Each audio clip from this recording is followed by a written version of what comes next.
tulay ng sasalbang paghinga. Ngunit hindi na darating.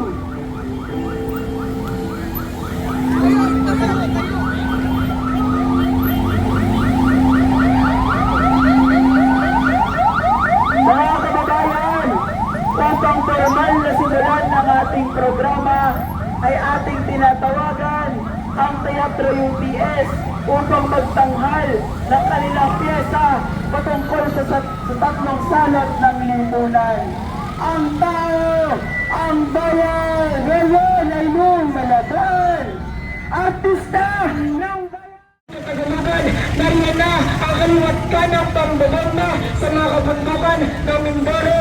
Nariyan na ang iba't ibang ghost projects at ang kanyang mga proyekto katulad ng Laguna Lecture Road Network at ang Ahonan Dam na hindi naman talaga katagalahan.